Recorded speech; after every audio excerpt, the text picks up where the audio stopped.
जरा एक ऐसे दृश्य की कल्पना की जाए जहां खेत पूरी तरह बर्बाद हो चुके हैं। जो कि बहुत भयानक सिद्धि रही होगी। बिल्कुल। गांव-गांव में प्लेग और हैजे जैसी महामारियां फैल रही हैं। हम्म, लोग रोज अपनी जान गंवा रहे हैं। और ऐसे में एक दिन प्रशासन के लोग गांव आते हैं, राहत सामग्री या दवाइयां लेकर नहीं। बल्कि एक ऐसा फरमान लेकर जो किसी के भी होश उड़ा दें। एकदम सही कहा। वो फरमान ये था कि इस साल का लगान, मतलब जो टैक्स होता है, उसे 23% बढ़ा दिया गया है। मतलब ये सुनना भी कितना अजीब लगता है ना। हाँ, लेकिन ये कोई मनगढ़ंत कहानी नहीं है। आज की हमारी इस विस्तृत चर्चा में, या जिसे हम अपना डीप डाइव कहते हैं, हम भारतीय इतिहास के उसी खौफनाक और काले दौर में चलेंगे। और ये दौर जानना बहुत जरूरी है। बिल्कुल। आज हमारी मेज पर कई शानदार ऐतिहासिक शोध पत्र, लेख और उस समय के अभिलेखागारों के नोट्स मौजूद हैं, जो हमें असलियत के बहुत करीब ले जाते हैं। हाँ। तो हमारा मिशन ये समझना है कि कैसे 1918 के अकाल और प्लेग के बीच फंसे किसानों का एक स्थानीय कर विवाद महात्मा गांधी का भारत में पहला वास्तविक किसान आधारित अहिंसक विद्रोह बन गया। जिसे हम खेड़ा सत्याग्रह के नाम से जानते हैं। ठीक है, तो आइए इसे थोड़ा समझते हैं। इन दस्तावेजों के पन्ने पलटने पर सबसे पहले क्या सामने आता है? इन पन्नों को पलटने पर जो सबसे पहली चीज सामने आती है वो है 1917-18 के गुजरात के खेड़ा जिले की भौगोलिक और सामाजिक स्थिति। अच्छा, तो स्थिति वास्तव में कैसी थी? ये समझना बहुत जरूरी है कि ये संकट सिर्फ एक खराब मौसम का नतीजा नहीं था। दस्तावेजों के अनुसार शुरुआत में बहुत भारी बारिश हुई, जिसने खड़ी फसलों को तबाह कर दिया होगा। बिल्कुल। और उसके ठीक बाद एक भयंकर सूखा पड़ा, जिसे स्थानीय लोग छप्पनिया अकाल के नाम से याद करते हैं। छप्पनिया अकाल। मैंने इन शोध पत्रों में स्थिति के लिए एक बहुत ही अजीब शब्द का इस्तेमाल देखा है। कौन सा शब्द? उन्होंने इसे ग्रीन फैमिन या हरा अकाल कहा है। क्या इस हरे अकाल का मतलब ये है कि बाहर से सब कुछ ठीक दिख रहा था? हाँ, यही इस अकाल की सबसे बड़ी त्रासदी थी।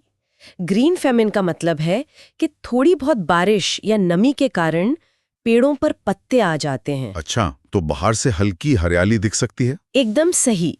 बाहर से हरियाली तो दिखती है, लेकिन वास्तव में खेतों के अंदर कोई अन्न पैदा नहीं हो रहा होता। फसलें अंदर से पूरी तरह बंजर और बर्बाद हो चुकी थीं। बाप रे, ये तो एक तरह का धोखा हो गया प्रकृति का। बिल्कुल। और इसके साथ ही प्रकृति और साम्राज्यवाद की दोहरी मार पड़ी। दोहरी मार कैसे? मतलब भूख से कमजोर हो चुके शरीर पर हैजा और प्लेग जैसी महामारियों ने धावा बोल दिया। गांव के गांव खाली होने लगे थे। ऐसे भयावह मानवीय संकट में तो कोई भी सामान्य प्रशासन तुरंत कर माफ कर देगा और राहत कार्य शुरू करेगा, जो कि तर्कसंगत लगता है। हाँ। लेकिन बम्बई प्रेसिडेंसी की ब्रिटिश सरकार ने इसके बिल्कुल उलट किया। 23% की टैक्स वृद्धि, जो कि एक बहुत बड़ा नंबर है। एक सेकंड, मुझे यहाँ रोकना होगा। क्या ऐसा करने के लिए उनके पास कोई कानूनी आधार था? क्योंकि ये तो मुझे सरासर डकैती लगती है। कानूनी आधार की बात तो छोड़ ही दीजिए। ये कदम उनके खुद के बनाए हुए राजस्व कानूनों का खुला उल्लंघन था। सच में? मतलब वो अपने ही कानून तोड़ रहे थे? बिल्कुल। हमारे पास मौजूद शोध दस्तावेजों में ब्रिटिश अनावरी प्रणाली का स्पष्ट उल्लेख है। अनावरी प्रणाली, ये क्या थी? इस प्रणाली के तहत एक नियम था कि यदि किसी वर्ष फसल की उपज सामान्य उपज के 25% से कम होती है, जिसे उस समय शायद 4 आना कहा जाता था। हाँ बिल्कुल सही, अगर उपज 4 आना से कम होती है तो उस वर्ष का पूरा कर माफ कर दिया जाना चाहिए। ये उनका अपना नियम था। तो मतलब नियम मौजूद था, किसानों के पास पूरा अधिकार था कर माफी मांगने का। हाँ, अधिकार था। नडियाद के ब्रिटिश कलेक्टर को यह भली भांति पता था कि खेड़ा में फसल 4 आना से भी कम हुई है। फिर भी उन्होंने राहत नहीं दी? नहीं दी। उसने इस नियम की पूरी तरह से अनदेखी कर दी और टैक्स बढ़ाने का आदेश जारी कर दिया। ये कोई प्रशासनिक भूल नहीं थी, यह एक सोची समझी नीति थी। ये तो बिल्कुल वैसी है जैसे किसी भयंकर तूफान में किसी का घर पूरी तरह तबाह हो जाए और बैंक उसे राहत देने के बजाय उस व्यक्ति से उसके होम लोन की किस्त 23% बढ़ाकर मांगने लगे। ये बहुत ही सटीक तुलना है। ये कल्पना से परे क्रूरता है। मतलब उन्होंने ऐसा किया क्यों? यहाँ जो बात सबसे अधिक आकर्षित करती है वो ये है कि इसके पीछे ब्रिटिश प्रशासन का एक बहुत ही गहरा मनोवैज्ञानिक और सत्तावादी खेल था। मनोवैज्ञानिक खेल? पैसे के अलावा और क्या हो सकता है? सामर का बल? ये पूरा मामला केवल पैसे या राजस्व इकट्ठा करने का नहीं था। यह सत्ता के अहंकार और उनकी प्रतिष्ठा का सीधा प्रदर्शन था। अच्छा, ईगो की बात थी। हाँ, बॉम्बे के उच्चाधिकारियों को लगता था कि यदि एक बार इन गरीब किसानों की बात मान ली गई तो पूरे भारत में कर न देने की एक लहर दौड़ जाएगी। उन्हें बगावत का डर था। बिल्कुल, उनका मानना था कि ब्रिटिश साम्राज्य का खौफ ही उनकी सबसे बड़ी ताकत है और अगर खौफ खत्म हो गया तो सत्ता हाथ से चली जाएगी। और शायद इसी खौफ को बनाए रखने के लिए उन्होंने एक बहुत ही चालाकी भरा कदम उठाया, जिसका जिक्र हमारे नोट्स में गहराई से किया गया है। आप उस गुप्त छूट की बात कर रहे हैं ना? हाँ, खेड़ा के लगभग 600 गांवों में से केवल 103 गांवों को कर से छूट दी गई, लेकिन इस फैसले को पूरी तरह से गुप्त रखा गया। जी हाँ, ये उनकी सबसे बड़ी चाल थी। अब इसे गुप्त रखने का क्या मतलब बनता है? अगर आप राहत दे रहे हैं तो उसका प्रचार करना चाहिए ना। इसे गुप्त रखने के पीछे की रणनीति ये थी कि बाकी के गांव ये सोचें कि किसी को कोई छूट नहीं मिली है। ताकि वे डर कर चुका दें। एकदम सही। फूट डालो और राज करो की नीति का ये एक बहुत ही क्रूर आर्थिक संस्करण था। तो जब सभी कानूनी अपीलें, याचिकाएं और स्थानीय नेताओं की गुहार विफल हो गई, तब स्वाभाविक रूप से इन किसानों को एक नई दिशा की तलाश थी। नया मोड़ आता है। किसानों ने चंपारण में अपनी सफलता का परचम लहरा चुके महात्मा गांधी की ओर रुख किया। लेकिन दस्तावेज बताते हैं कि गांधी जी ने शुरुआत में ही कुछ शर्तें रखती थीं। कैसी शर्तें? क्या वे मदद नहीं करना चाहते थे? नहीं, ऐसा नहीं है। गांधी जी की दृष्टि बहुत स्पष्ट थी। उन्होंने किसानों और स्थानीय नेताओं को साफ कर दिया कि ये कोई स्वराज या ब्रिटिश साम्राज्य को उखाड़ फेंकने की राजनीतिक लड़ाई नहीं है। तो फिर ये क्या था उनके नजरिए से? उनके लिए ये एक मानवीय संकट के बीच घोर अत्याचार के खिलाफ विद्रोह था। उन्होंने सत्याग्रह यानी सत्य और अहिंसा के मार्ग का प्रस्ताव रखा। अहिंसक विरोध। लेकिन उस समय गांधी जी देश के अन्य हिस्सों और चंपारण के बाद के कार्यों में काफी व्यस्त थे। वो हर समय खेड़ा में मौजूद नहीं रह सकते थे। तो फिर सवाल ये उठता है कि खेड़ा के जमीनी स्तर पर किसानों के मन से इस डर को निकालने का काम किसने किया? और यही एंट्री होती है एक ऐसे व्यक्ति की जिसने इतिहास बदल दिया। बिल्कुल, हम बात कर रहे हैं वल्लभ भाई पटेल की। यहाँ एक बहुत ही दिलचस्प बात सामने आती है। ऐतिहासिक नोट्स उनके उस समय के व्यक्तित्व की एक बहुत ही अलग तस्वीर पेश करते हैं, जो कि उनके लौ पुरुष वाले रूप से एकदम अलग थी। एकदम अलग। 36 वर्षीय एक बेहद सफल और अमीर बैरिस्टर, विलायत से मतलब इंग्लैंड से कानून की पढ़ाई करके लौटे थे। और शायद सूट बूट पहनना पसंद करते थे। हाँ, अहमदाबाद के क्लबों में सूट बूट पहनकर ब्रिज खेलने वाले एक संभ्रांत वकील। कोई सोच भी नहीं सकता था कि वे गांवों की धूल में उतरेंगे। ये विरोधाभास ही इस आंदोलन की सबसे खूबसूरत कड़ी है। वल्लभ भाई पटेल का जीवन उस समय पूरी तरह से पश्चिमी रंग में रंगा हुआ था। तो फिर वे इस किसान आंदोलन से कैसे जुड़ गए?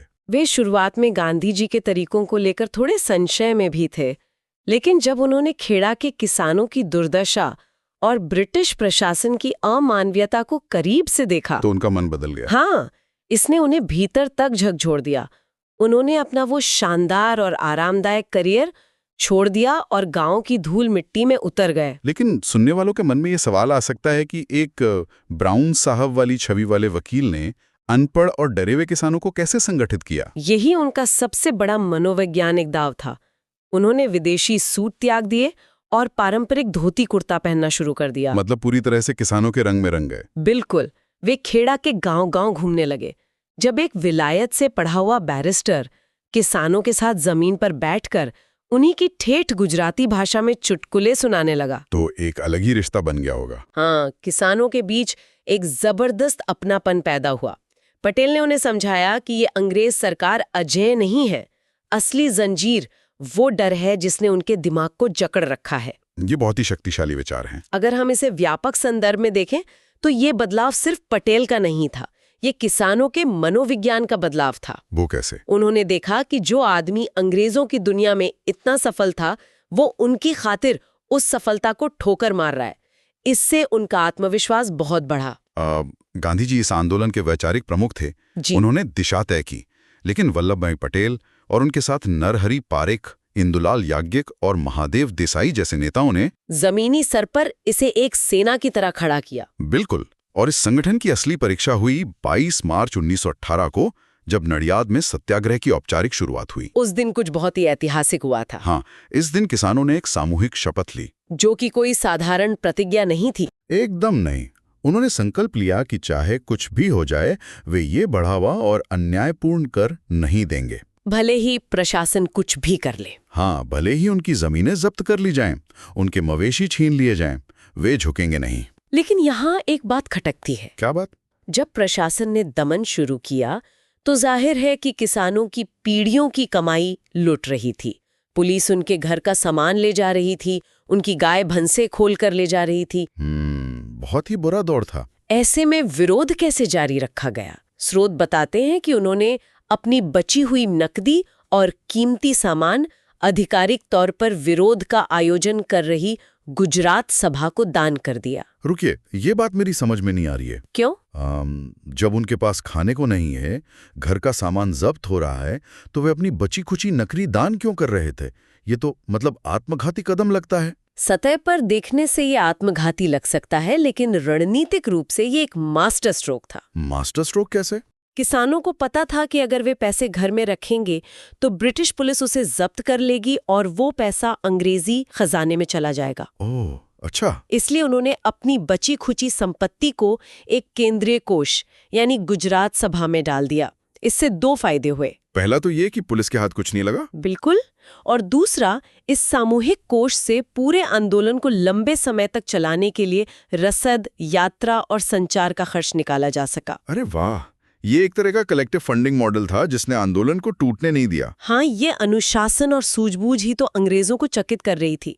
वे लाठी और बंदूक से निपटने के लिए प्रशिक्षित थे। लेकिन इस तरह के शांतिपूर्ण और अडिग प्रतिरोध का उनके पास कोई जवाब नहीं था। एकदम सही। और इसी दौरान एक ऐसी घटना घटी जिसे इतिहास में प्याज की चोरी के नाम से जाना जाता है। ये मेरी पसंदीदा घटनाओं में से एक है। अब कोई भी ये सोच सकता है कि भाई अपने ही खेत से अपनी ही प्याज उखाड़ना चोरी कैसे हो गया? कानूनी नजरिए से देखें तो ब्रिटिश सरकार ने बहुत से किसानों के खेत लगान न चुकाने के कारण कुर्क कर लिए थे। कुर्क कर लिए थे मतलब कागजों पर उन खेतों का मालिकाना हक अब सरकार का था। हाँ, लेकिन फसल खेतों में खड़ी थी और सड़ रही थी।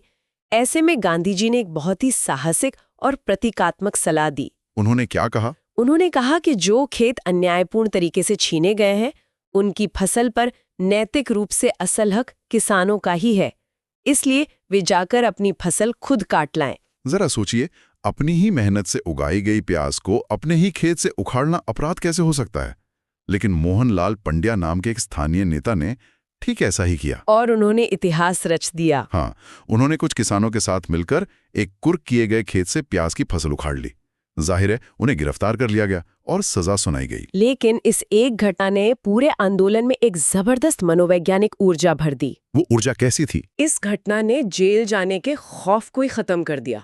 मोहनलाल पंड्या जब अदालत में खड़े हुए तो उन्होंने गर्व से अपना जुर्म कबूल किया। मतलब कोई माफी नहीं मांगी? बिल्कुल नहीं।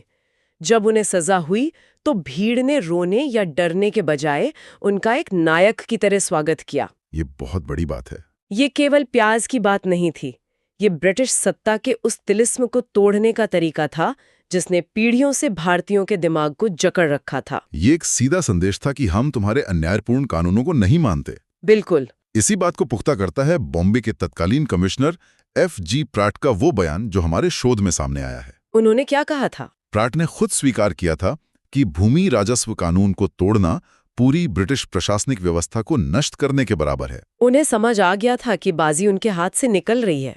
हाँ, उन्हें एहसास हो गया था कि अगर ये डर खत्म हो गया तो उनका भारत पर राज करना असंभव हो जाएगा। और इस डर को खत्म करने में एक और वर्ग की बहुत बड़ी भूमिका थी, महिलाओं की। महिलाओं का भी योगदान था इसमें? बहुत बड़ा योगदान था। अनुसुईया साराभाई जैसी प्रभावशाली महिलाओं ने इस सत्याग्रह में हिस्सा लिया।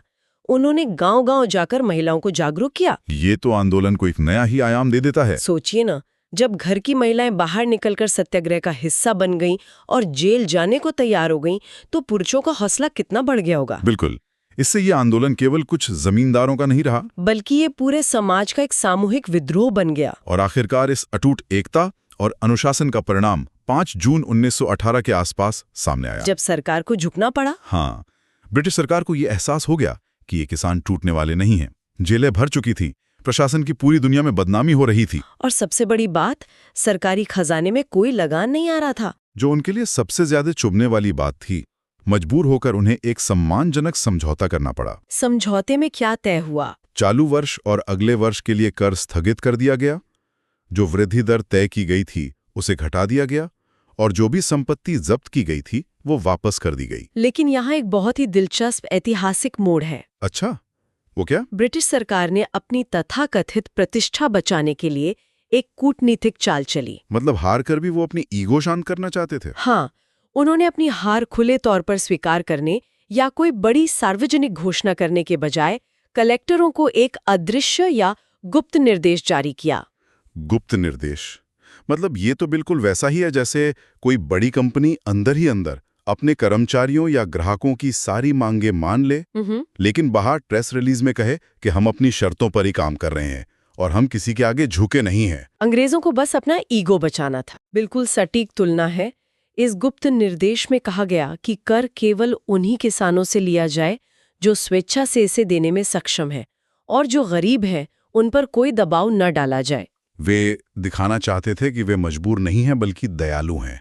लेकिन जमीनी हकीकत सब जानते थे कि सरकार हार चुकी है। लेकिन यहाँ एक और सवाल उठता है। जिन खेतों को सरकार ने कुर्क किया था उनमें से कुछ को तो नीलाम भी कर दिया गया था। हाँ, वो भी हुआ था। और कुछ मतलब जो चापलूस भारतीय थे उन्होंने ब्रिटिश सरकार की नजरों में चढ़ने के लिए उन जमीनों को खरीद भी लिया था। उन जमीनों का क्या हुआ? क्या वह किसानों को वापस मिली? यहीं पर इस आंदोलन की सामाजिक ताकत का असली प्रदर्शन हुआ। जिन लोगों ने वे कुर्क की गई जमीनें खरीदी थीं, उनका इतना कड़ा सामाजिक बहिष्कार किया गया कि उनका जीना मुहाल हो गया। सामाजिक बहिष्कार मतलब बॉयकॉट? हाँ, कोई दुकानदार उन्हें सामान नहीं बेचता था, गांव का कोई व्यक्ति उनसे बात नहीं करता था, यहाँ तक कि उनके परिवारों में शादियां होना भी बंद हो गई। वो वैज्ञानिक दबाव की चरम सीमा है। बिल्कुल, कोई हिंसा नहीं हुई, बस पूर्ण सामाजिक अलगाव। और इस दबाव के आगे उन लोगों को घुटने टेकने पड़े, तो उन्हें जमीनें लौटानी पड़ी। अंततः उन्हें वे सारी जमीनें उनके असली मालिकों को लौटानी पड़ी, बिना एक भी गोली चलाए।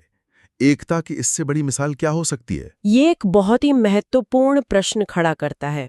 अगर हम आज मुड़कर देखें तो इन सब का लब्बोलुआब क्या है? किसानों की इस जिद ने असल में भारतीय इतिहास में क्या हासिल किया? क्या ये जीत सिर्फ खेड़ा के कुछ किसानों की थी? इसका दायरा बहुत बहुत बड़ा था। इस सत्याग्रह ने सबसे बड़ा बदलाव भारतीय राष्ट्रीय कांग्रेस की संरचना में किया। कांग्रेस में बदलाव कैसे आया? खेड़ा सत्याग्रह से पहले कांग्रेस को मुख्य रूप से पढ़े लिखे शहरी वकीलों और संभ्रांत लोगों का एक ऐसा समूह माना जाता था जो साल में एक बार मिलते थे। हाँ, अंग्रेजी में भाषण देते थे और सरकार को याचिकाएं लिखते थे। लेकिन खेड़ा के बाद ये पूरी तरह बदल गया। कांग्रेस पहली बार गांवों की धूल से जुड़ी। एकदम सही। ये पहली बार एक जन आधारित संगठन बन गई जिसकी जड़ें भारत के गांवों और किसानों तक पहुंच गई। ये तो बहुत बड़ा बदलाव था। और इसने दुनिया को ये साबित कर दिया कि अहिंसा और सत्याग्रह के अचूक हथियार के जरिए एक विशाल औपनिवेशिक आर्थिक शोषण को भी सफलतापूर्वक चुनौती दी जा सकती है। लेकिन एक निष्पक्ष इतिहासकार की तरह हमें सभी पहलुओं को देखना चाहिए। हमारे शोध स्रोतों में कुछ आलोचनात्मक दृष्टिकोण भी मौजूद हैं। सब कुछ इतना भी परफेक्ट नहीं था, है ना? ये एक बहुत ही जरूरी पहलू है।